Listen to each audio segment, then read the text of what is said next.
If you've been watching for a while, you already know this about me. I'm a fully self-taught interior designer with zero formal design education. And before that, I was a realtor for over 7 years. Design is my second career, my comeback career, and honestly, the love of my life. And today, I wanted to walk you through my entire journey, how I went from just dreaming about becoming a designer to consistently earning 6 figures doing work that really feels like play. Let's rewind. Like a lot of you, I was always obsessed with spaces, rearranging furniture, imagining better layouts, silently judging every house I ever walked into. You know, the usual. It was always my dream career, but in my head, it was a maybe in another lifetime thing. I was already in a 6-figure career in my 30s, and the idea of going back to school felt impossible. So I shelved the dream and kept hustling in real estate. Then I became a mom in 2020, and everything cracked open. If you're a parent, you'll maybe understand this. Suddenly, you're hit with those big life questions. What am I doing? What actually matters? Is this really how I want to spend my one life?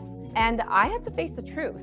Even though the money in real estate was great, I hated the job. I liked the income and the freedom, but the work itself, not even a tiny spark of joy. I kept telling myself, whatever, nobody loves their job anyway. But the minute my son came into the world, that lie stopped working because I realized I'm no longer only lying to myself, I would also be lying to my son. I didn't want him growing up watching his mom drag herself around doing something that drained her. And the moment that really broke me was this. We were on a family trip to Whistler. I had to pull my son off breastfeeding to race back to the city for a property inspection. That's over 2 hours each way. Winter, pouring rain, pitch black. After the inspection and on my way back to Whistler, I nearly hit a deer on the highway and had to swerve. My heart was in my throat. I was miserable and in a state of panic from almost getting myself killed. I remember driving back thinking, is this seriously what my life is supposed to be?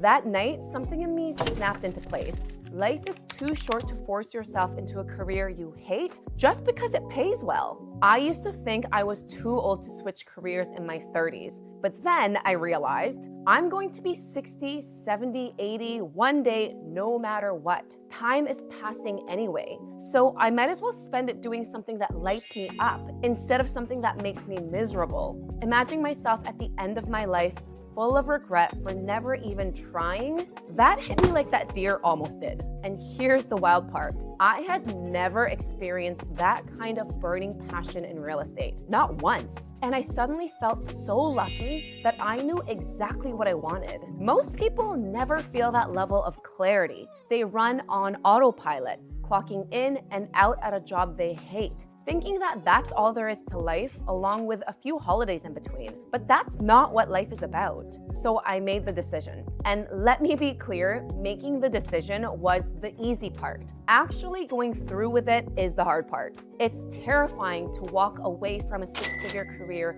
to start something at absolute zero. But you only get one life.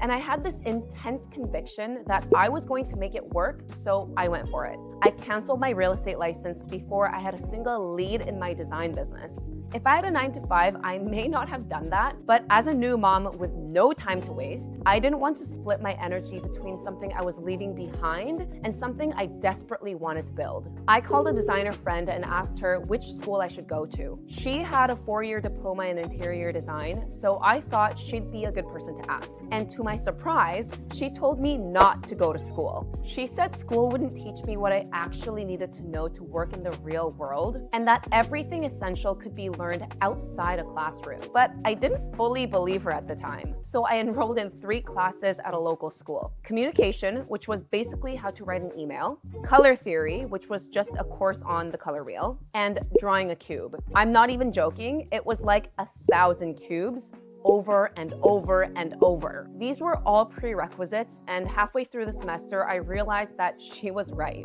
The entire class was full of 19 or 20-year-olds with all the time in the world, but I was a 30-something-year-old mom who needed to earn an income like yesterday. I didn't have the luxury of learning at a glacial pace, so I dropped out. I needed practical, real-world skills, not theory, not cubes, and definitely not how to write an email. So I went looking for a course that would teach me how to become an interior designer without going back to school. And guess what? It didn't exist. Not a single one. And I'm embarrassed to admit this, but I spent over $50,000 trying to piece it together. Courses, programs, PDFs trying to be courses. Some of them were borderline scammy. I couldn't believe how gatekept this industry was. That frustration eventually became the fire behind building my own course, but we'll get there in a second. At the time, we lived in a tiny condo and I had nowhere to work. So the library, which was only a block away, became my office. Every single free moment I had, I was there. If I wasn't with my baby, I was studying. I may not have gone to school, but I put my time in. I just learned differently, but it doesn't mean what I learned is invalid. Clearly, because I'm still getting hired. After what felt like forever, I finally had enough foundational knowledge to start my business. And let me tell you, the first year absolutely humbled me. Yes, I had a good eye. Yes, I had taste, but taste alone does not run a business. I made a lot of mistakes, expensive ones. I cried a lot, I questioned myself constantly, and I made $20,000 that entire year, which is less than minimum wage in one of the most expensive cities in the world. The bills didn't stop, life didn't pause, and I felt like a failure. But at the same time, that struggle gave me fuel.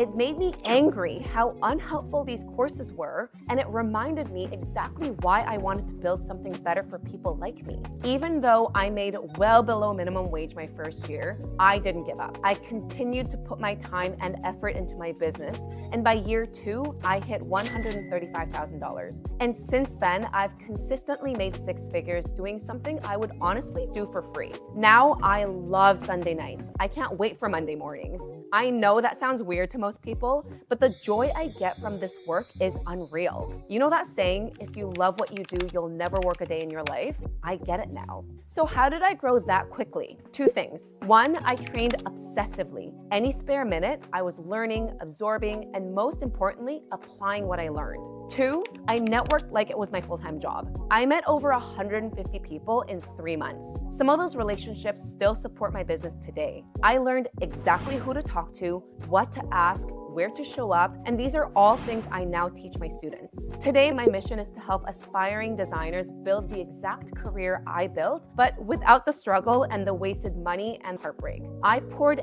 everything I wish I had into my course. I don't hand you a stack of PDFs and disappear. I guide you through the real world step by step. My students' wins make me happier than my own. Basically, I'm trying to save you $50,000, which is what I had to spend to get half the knowledge. My course is practical, real scenarios, real skills, no fluff, no theory, just exactly what you need to confidently call yourself an interior designer and start earning. So here's what I want you to take away from my story. You can do this. You really can. It doesn't matter if you're starting from zero. It doesn't matter if you're changing your career in your 30s or 40s or whatever. Your life is yours to build.